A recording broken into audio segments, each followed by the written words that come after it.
So Thank what? you. Are you going to interview me now? Yes. Professor Jack Winsor-Lewis, you have been on the summer course in English phonetics since 1990. Yes, that's true. It's almost 20 years now. Exactly 20 Right. years in terms of 20 courses. Wow. Yeah, 20 consecutive courses with no break. Every August for 20 years. That's quite a long time. So what do you think of the course?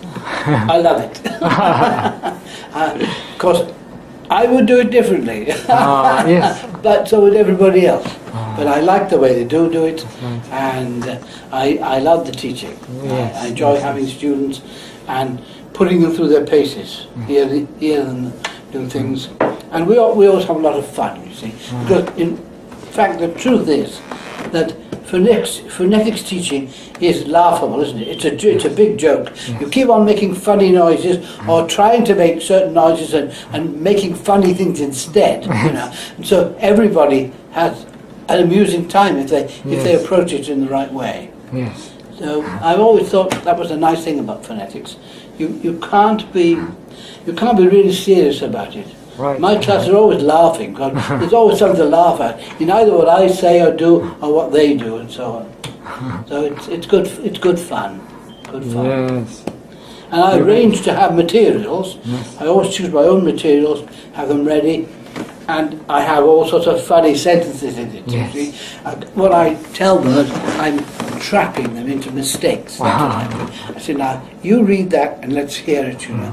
And they innocently think it's going to be easy because it looks simple English words. I never choose long words or difficult words. It looks very simple English words, and when they come to say it, they go, boom. You know, they get it wrong, they make it sound wrong, and then I explain to them why they're doing it and get them to try it again and improve it.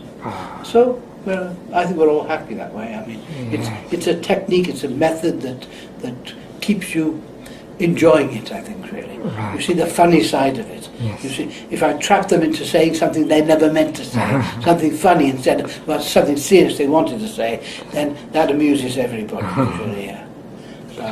So that's the sort of basic method. Right. But yes, it's been a nice life teaching phonetics. I've been doing it now since 1950. About Yes, 60 I years. see. About 60 Yes. years. So you know, I've got plenty of experience. I may not be one among the best teachers, but I'm certainly one of the most experienced ones you can find. One of the best in the world, of course. One of the most experienced, longest. Yeah. And one of the best-known phoneticians in the world. Oh well. Better known to a very few people over a very wide area, though. That's one thing. Yeah. What always amazes me is the way I get as much reaction to my website, to my blogging and so on, from Japan, say, as anywhere else. You know. But questions and things come in from all over the world, don't they? South America, Japan, Africa, whatever. Yeah, and that's good fun. You've given both, group lessons and lectures. Oh yeah. Right. Well, I prefer giving tutorials. I prefer having close contact with individuals, and I make it individuals. You see, but say I dictate to them, and they have to write down, and each one separately has to show me what they've written, which is supposed to be what I've said. And of course they get it wrong, and then I read it back to them and say, that's not what I said, what you've written. You wrote this, and I said that. And so they hear them side by side. This is a good teaching technique, I think, because people can hear one after the other the right thing and the wrong thing, so they can learn to compare them well. So that's one of the nice things about teaching. Lecturing I'm not so fond of, because you know, the more people you've got in a lecture hall, the more people you're boring, really. But if you've got a lecture for 120 people and so on, they can't all follow happily everything you want to say, and you don't want to make it too simple, you don't want to make it too difficult. So you end up by never satisfying everybody in a lecture, but you can feel that you've satisfied everybody if you've got, say, 8 or 10 pupils and you made each one of them do something and learn something. Yeah. So I like tutorials best. Do you want to hear what any other accent of English songs are? Any other? which Scottish do you want, lady?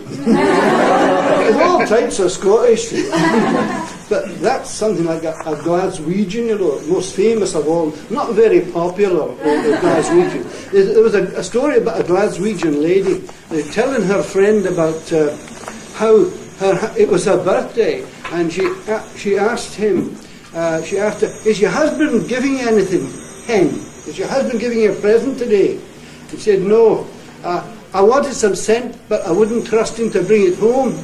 In other words, they drink everything in sight in Glasgow, especially whiskey, of course, but you wouldn't trust him to buy a bottle of scent because he might drink it on the way home. Where? Birmingham. I couldn't catch that one. Birmingham. Birmingham? Yeah, I want to hear Birmingham. What do I want to hear Birmingham for? Birmingham people talk a bit like this. Birmingham. You've been to Birmingham. You live in Birmingham. When you go back to Birmingham, you go yam. You go in yam, they say.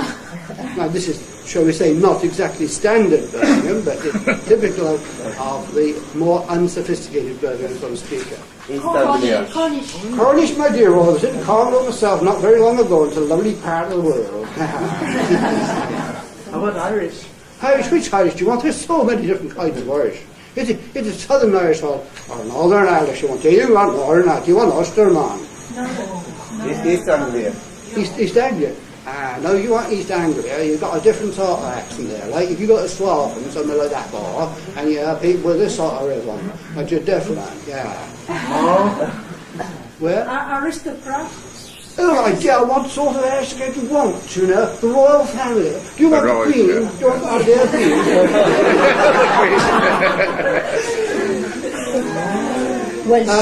I have great pleasure in declaring this public lavatory open.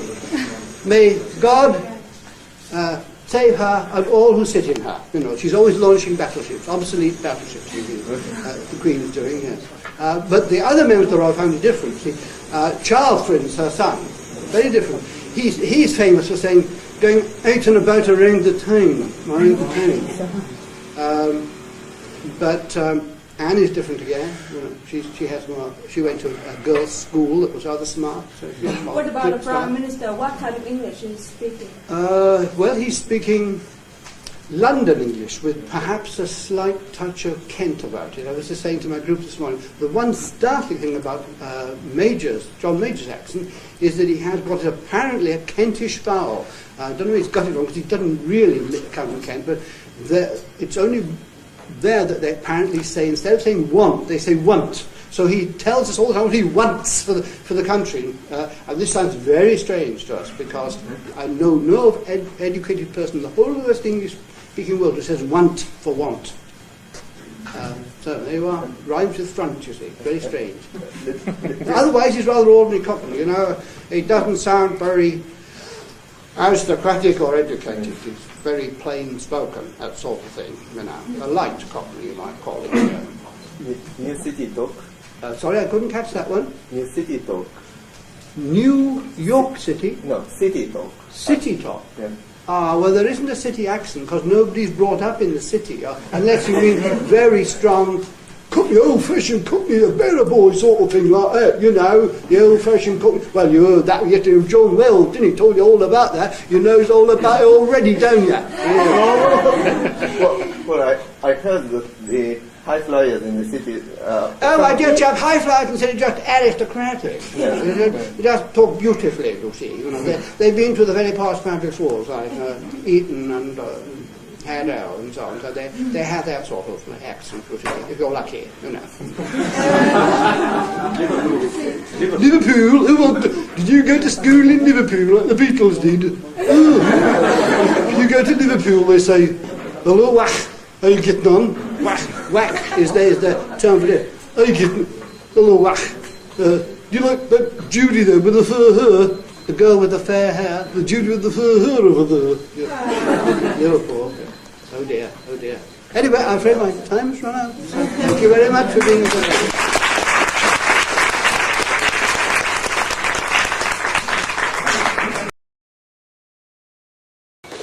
And we shall be concentrating on matters of stress, intonation, and related things. one of the words we use that's less familiar than stress or intonation is the word prosody, to cover both of those, right? So you found that one of the things I give you today is called prosodic problem sentences. And we should be reading a lot of individual sentences out, or pairs of sentences and so on, to work on that sort of problem.